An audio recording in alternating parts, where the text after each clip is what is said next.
various expectations, what can go on. And he is just a very eloquent speaker, and he's super entertaining, and he's actually graduating from Stanford, right? Soon. So congrats to him, and he's going to give us all a little introduction about himself and what he does. So make sure you guys pay attention. This is good stuff, okay? Yeah, well, thank you, Alana. Thank you. It's great to see to have everyone here and to virtually be here with you all. So yeah, I'll give a quick little introduction to myself, kind of my experience. So I am a current senior at Stanford up in Northern California, majoring in biology. It's always a mouthful. I'm majoring in biology with a concentration in microbiology and immunology, and a minor in ethics and society with a concentration on bioethics. So I'm really interested in biology and kind of the STEM field. And I grew up in Long Beach, California, so a little kind of southern LA County. I went to a public 4-year high school. I don't know if you know it, Wilson High School down in Long Beach. It was a cool experience. And yeah, when I applied to colleges, I applied all around the Ivies, USC, the UCs. And I got into a bulk of my schools, which was really exciting, but ultimately decided Stanford. And like Alana said, I am graduating in June, which will be very exciting for me. And then my current plans are to actually begin my PhD program at Stanford in their immunology program at Stanford Medicine in the fall.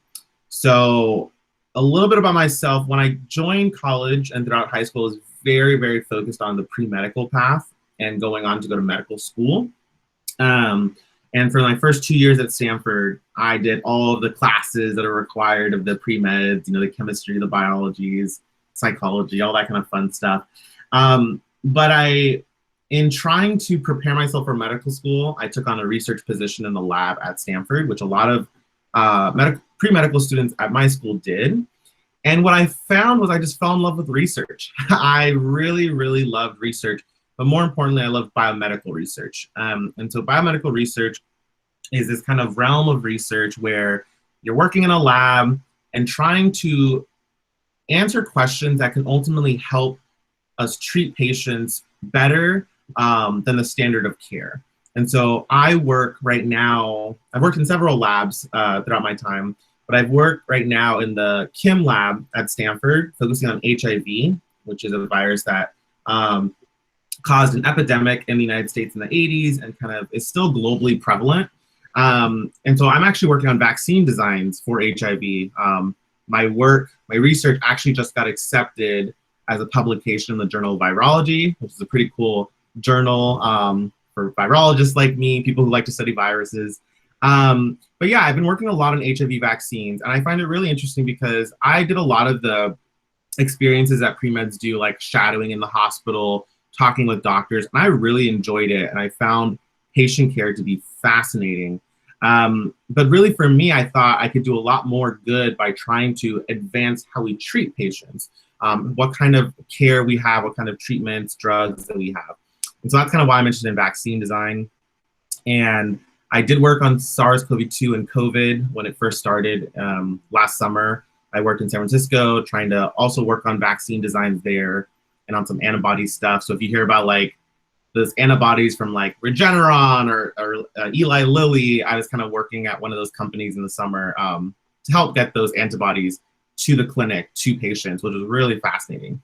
And then another highlight of my life, I guess, I studied abroad in Paris in my junior year, right before COVID hit. I actually remember telling my best friend before I left, I saw like a news article about this mysterious pneumonia in Wuhan, and I remember telling them like, oh, this could be the next pandemic. And so he likes to remind me that I called it out when I saw the first thing, which is kind of scary. But yeah, I was in Paris for a couple of months. I worked at the Pasteur Institute over there, which is a really well-renowned infectious disease research facility.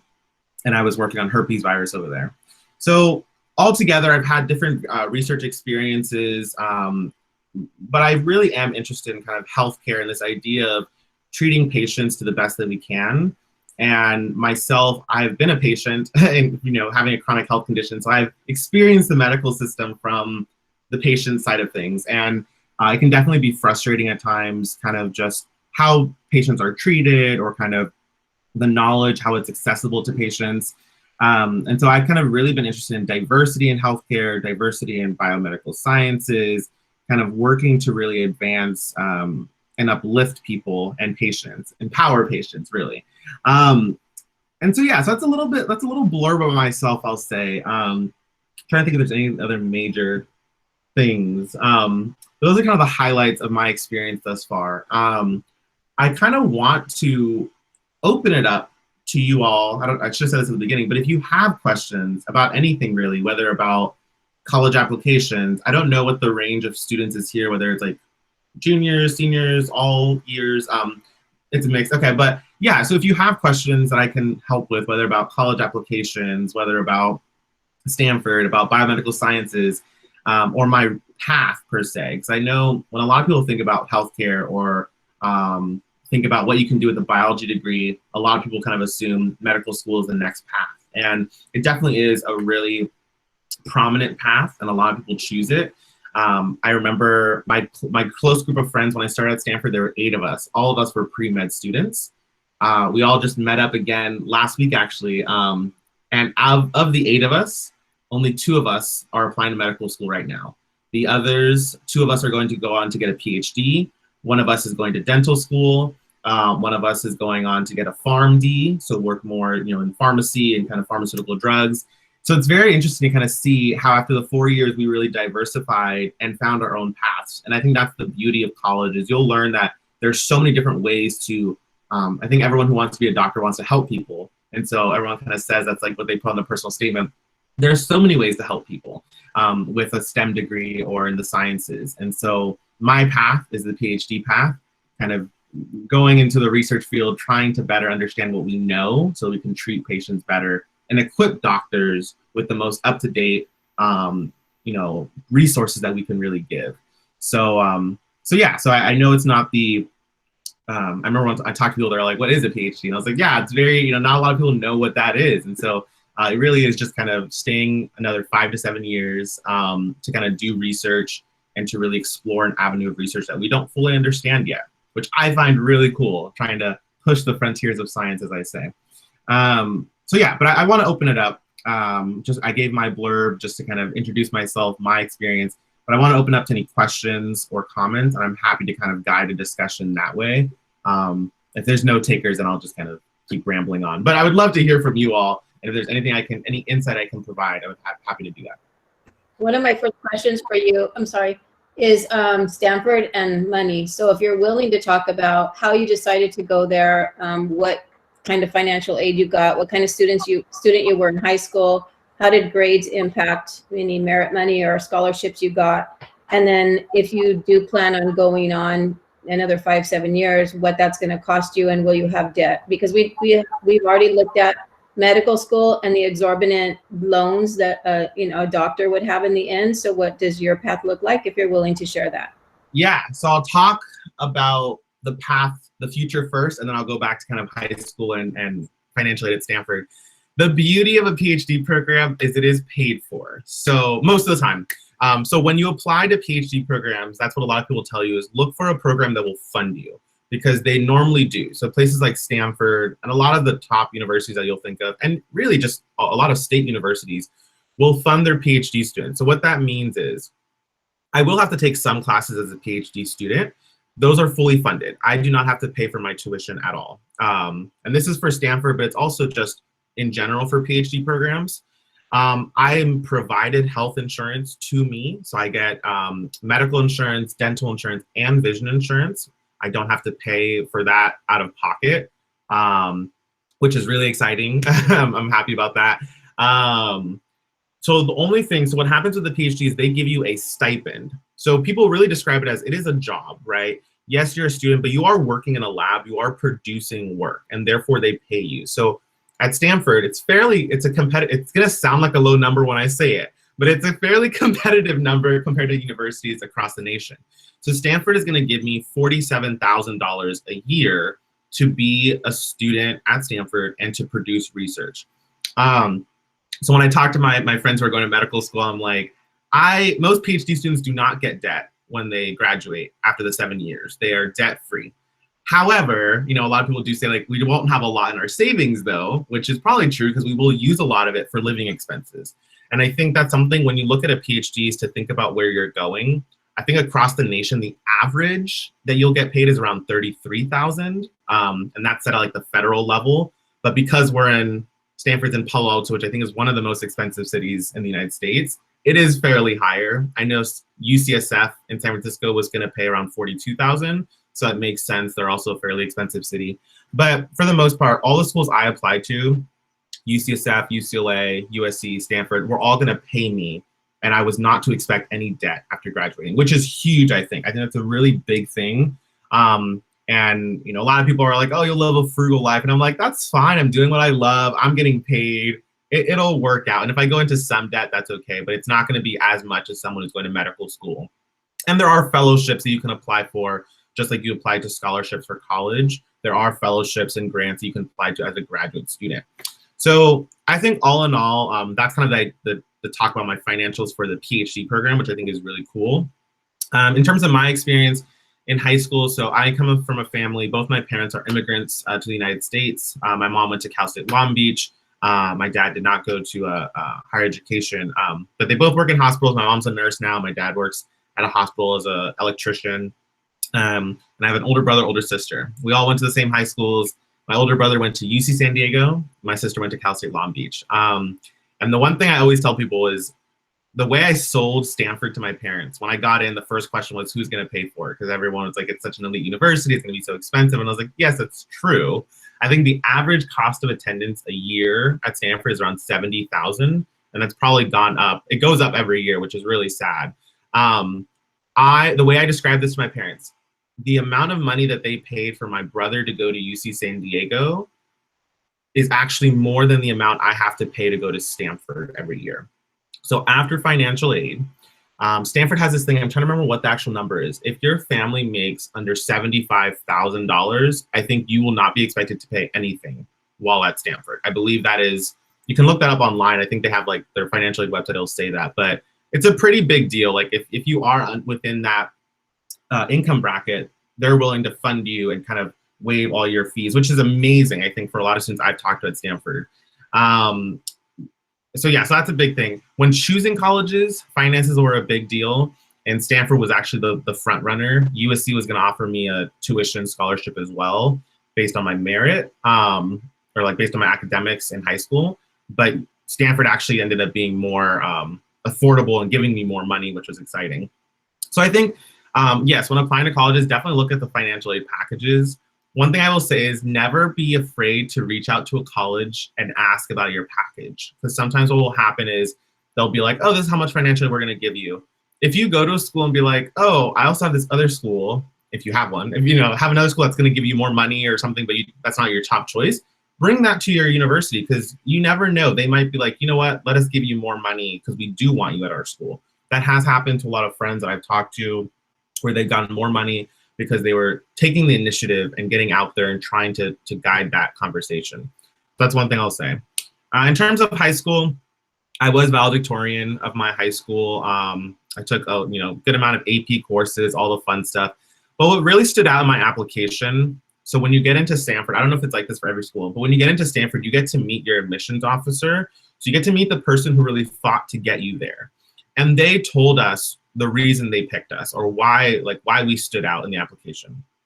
Of the 10 of us in my group, none of us, it was because of our academics, if that makes any sense. So they were like, obviously your academics help. They go a long way, right? Your GPA is great. But at the end of the day, a lot of people who are applying to college will have similar academic standing, or will have kind of the same GPA or around the same GPA. So what differentiates students is what they did during high school or what their passions were. So for me, I was really involved in community service and volunteering and diversity initiatives in high school. And that's kind of what my admissions officer said stood out to them, was like, they could really see me giving back to the community, and that being something that they shared with the idea of Stanford.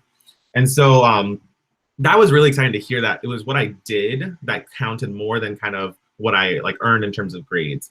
And again, grades are great, so get the best grades you can get. But at the same time, try and be what they say, kind of like a well-rounded student, looking at all your opportunities, your extracurriculars, And when you do your application, don't embellish, like don't be afraid to speak highly of yourselves. Everything that you've done in high school is worth putting on your college application, because you can always go back and say, like, I worked in a kitchen in high school, and people are like, did you put that on your application? I was like, of course I did. Like, I learned kind of how to interact with people. I learned how to do hard work, how to like kind of come in day in and out and work in an actual work environment. And that gives you really great skills. So everything you've done in high school, I think, has taught you something that you can put on your application. So never feel afraid if you're like, oh, I don't know if I should put it. Probably you should put it down, because if you did it, it's worth mentioning to a university, because you never know. They really do like to hear your story. And I think everyone's always like, I don't know what my story is. And I was like, just reflect back on your time and, you know, what did you learn and what are you hoping to continue to do in college? I think that's important for you. And yeah, and I applied to a bunch of scholarships and stuff out of high school. What I would recommend, my number one thing, everyone goes for like the top national scholarships, which definitely please apply to those. I think it's not just like, even if you don't get it, it's an experience to go through that process and understand how to apply for something. But the other thing is reach out to your local community. Like I found, I got a lot of scholarships from like local businesses. Like we have the Port of Long Beach here. So like, I didn't even know they had a scholarship until like my counselor told me about it. But look into kind of like, if there are any like major businesses in your community, like the Chamber of Commerce sometimes has like a scholarship for students. So really do your research and try and find out, are there local scholarships that you can apply for? Because chances are you'll have higher chances of getting that. And a lot of people are like, oh, it's only for $1,000. $1,000 goes a long way, you know, for college. So, you know, get as much as you can. And so I'm happy to talk more, like for anything, if you have questions or things that you want to talk more about offline or particular things, I'm happy to give my contact information and people can reach out to me. Because it is scary, it is new, you know, to reach out to scholarships, to reach out to people, cold email, cold call, whatever you do. So I'm happy to talk about that. But I did find a lot of success in looking for local scholarships. So I think, and they want to fund you, right? They want to fund someone from your town, from your city, from your community. So that's definitely a place to look at that I don't think everyone has looked before.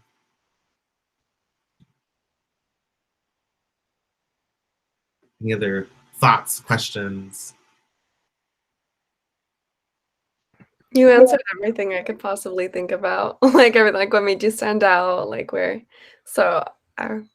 Yeah, and I think the one thing I'll say is, you know, definitely dream big in terms of like, so when I was in high school, I remember my junior year, the top school I was going to apply to was UC Berkeley.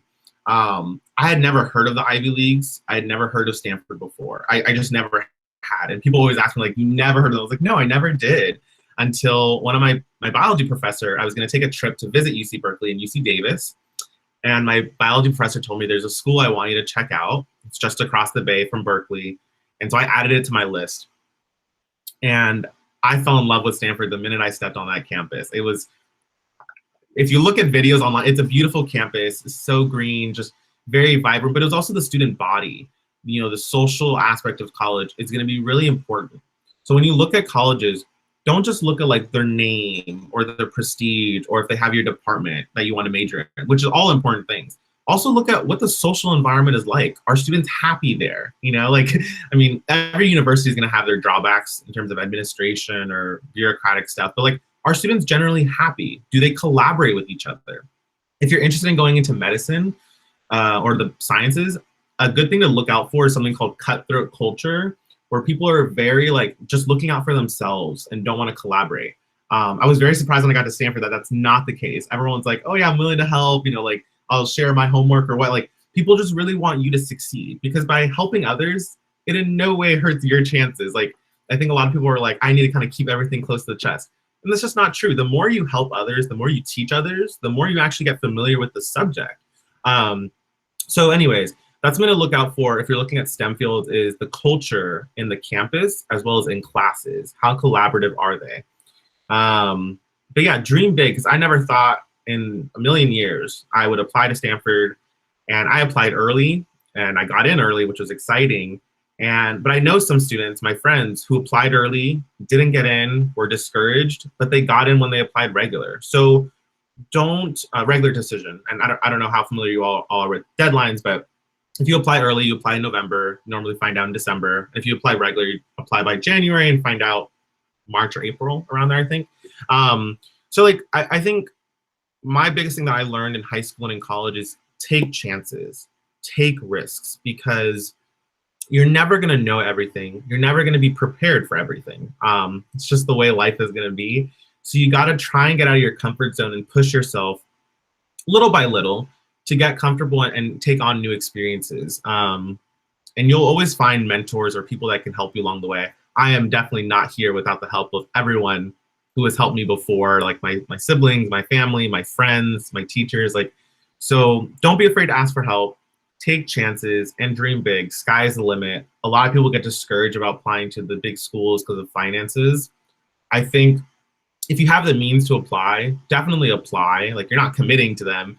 And if they accept you, work with them to see if they can help you with your finances. Because the more elite universities have more money to give to their students. So that's the weird drawback to like elite universities, is they do have more money to give. And I've always told my friends, like, I try and like get as much money from Stanford as I can, because I deserve it. You know, I earned it. And so that's true for every one of you. So kind of continue to seek those opportunities where you can and look for that. But I would say that's my biggest advice to you all, is really take a chance.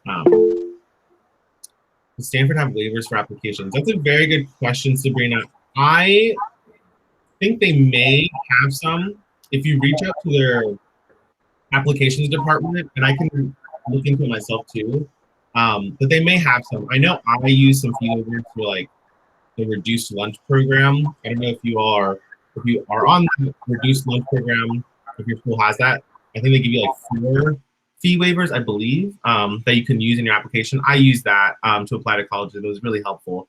But I do know Stanford, I think, is one of the more expensive fee applications. I think it's $90. They may have increased it since I applied, but I think it was $90 when I applied, which is bizarre. But I would say it's something you're probably not going to find on their website, Sabrina. So email them. Because that's the one thing I also learned, is they're never going to put a lot of these like opportunities on their website. Email them or call them and explain their situation, because a lot of times the person who responds to that email wants to help, but it's kind of like this structural thing where they don't want to publicize it. It's the dumbest thing I've learned in my life, but that's why it's worth reaching out. Even if you think the answer will be no, reach out, because you never know, or they might direct you to another resource too. So I have a question as well. I have avid seniors who graduated in 2019, and we just had them speak to my kids regarding their 2 years of college.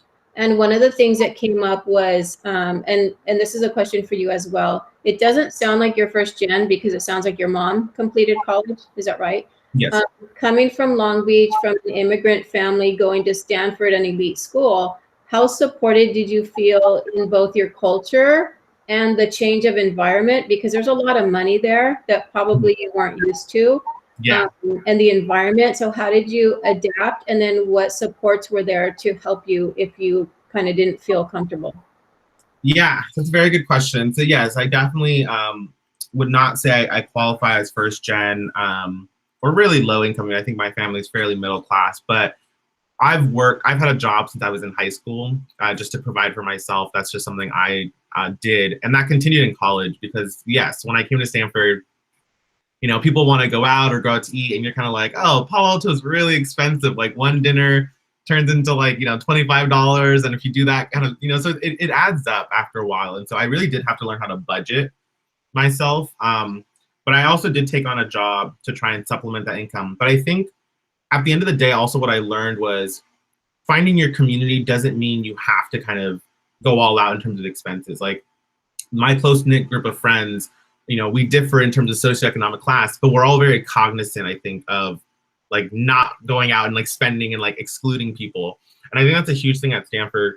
A lot of schools will have, you know, they will have something called like the fly office, the fly office, which is first gen and low income office. So they will have not only like staff there to support you, but a community. Like at Stanford, we have community centers. So we have one called El Centro, which is primarily for, you know, people from Latino or Latina, Chicano, Chicana, you know, Hispanic heritage.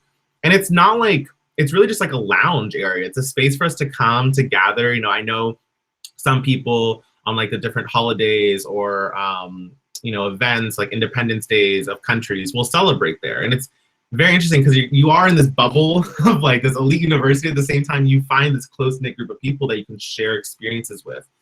And I think the beauty is students at colleges most of the time are willing to learn about cultures other than their own. And I think that was a huge thing for me. Yes, I had my community center that not only helped me in terms of like connecting with my culture, but they were also like, we had frank conversations about what it's like to be a Latino at Stanford, right? Where like, there aren't a lot of us. Like, let's be honest. Like when you look around, you're like, there aren't a lot of us. So what is that like?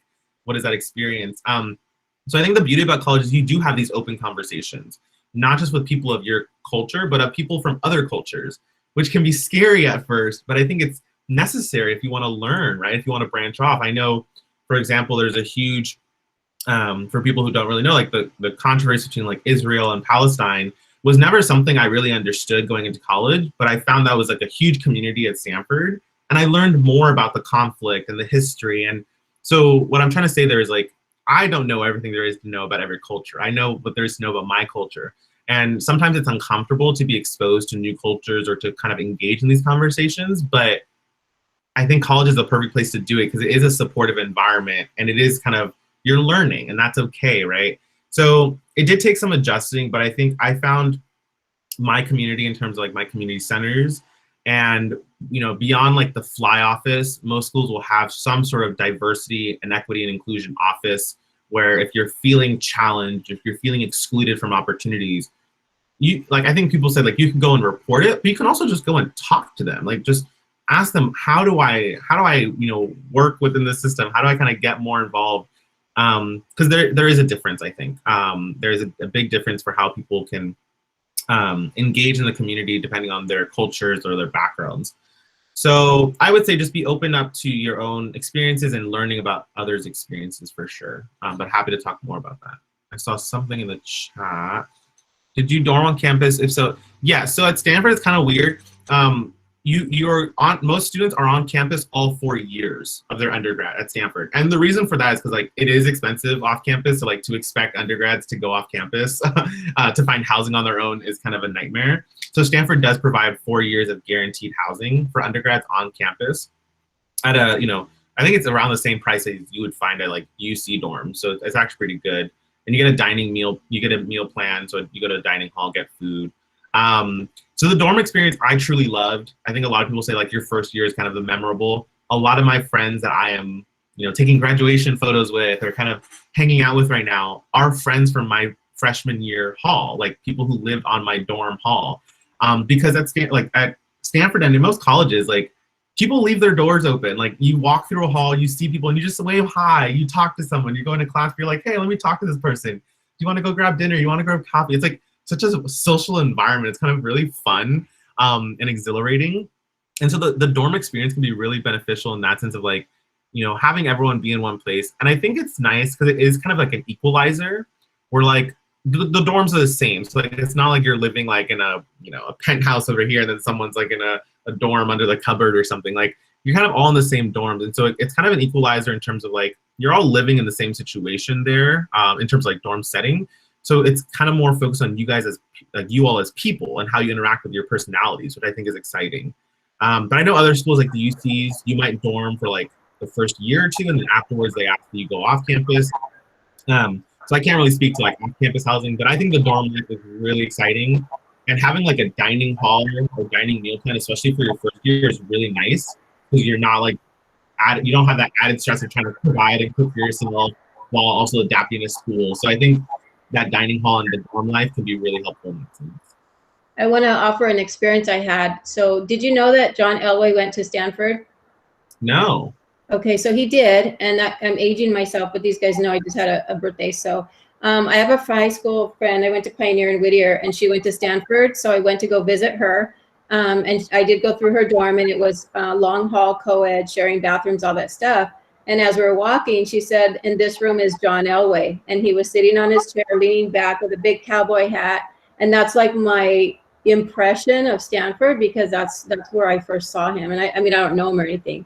So it was pretty amazing, and she loved it there. She graduated from there and has been very successful. But yeah, it was a great school for her. Yeah, and I think the beauty about college, one thing I'll say is like it's obviously at Stanford, but everywhere else, like when you meet someone at college, first thing you introduce yourself is your name and your general, where you're from. But as you get to know these people, you're kind of like, wow, you're doing amazing stuff. Like, you've done amazing stuff with your life. And I think a lot of people are kind of like, some people may face this thing called imposter syndrome in college, where you kind of feel like you don't belong there, you're not supposed to be there. It's a very real thing. And I think a lot of students like myself take a couple of years to figure out how to kind of combat that. But I just want to throw that out. There's something that you may experience, and just know, like, admissions decisions are not mistakes. Like, wherever you end up, you deserve to be there. You have worked so hard up until this point to get to where you will be. So always remember that. And even if people around you like seem like they're doing so much better things, you have also done great things, and you continue to do great things. So never downplay your own experiences and achievements. That's one thing I'll say. And like Denise said, like, in college, you'll meet someone and like 10 years, 5 years later, like, oh my gosh, like, they're famous now. I knew them, or like, I borrowed a pencil from them in class, or I got coffee with them. Like, I know some of like the football players who are like going on and getting selected for like I don't even know what the, NFL, I think it is, teams. And I'm just like, I know nothing about football, but I know that person. They're amazing. They were like in my ethics class. So yeah, just as you're preparing for college, I know it's stressful, it can be exhausting, but once you get there, like, enjoy the experience. It's going to be amazing. There will be downs, but there will also be ups. And I think at the end of it, you remember the ups the most, and the downs just teach you how to be that much stronger and how to kind of advance yourself. So yeah. So I think, are we at time? Is that what? Yeah.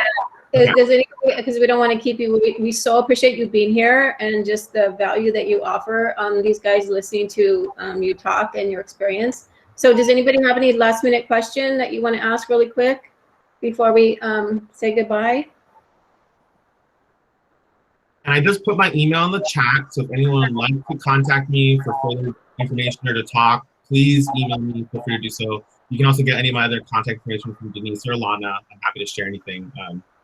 Yeah. And I'm going to ask you guys if you can unmute and say thank you very much. We, again, truly value the fact that you gave us time and you're here and all of the information that you provided. And that you're also opening yourself up to contact you later on. Of course. We really appreciate it. Thank you. Yes, thank you so much. Thank you. So much, Adonis. Thank you, everyone. Yes, please feel free to contact me if I can help in any way whatsoever. See, there really are human beings behind those dots. Yes, there are. Thank you so much. We appreciate you. All right, everyone. Have a great day. Thank you. Bye. Okay. I think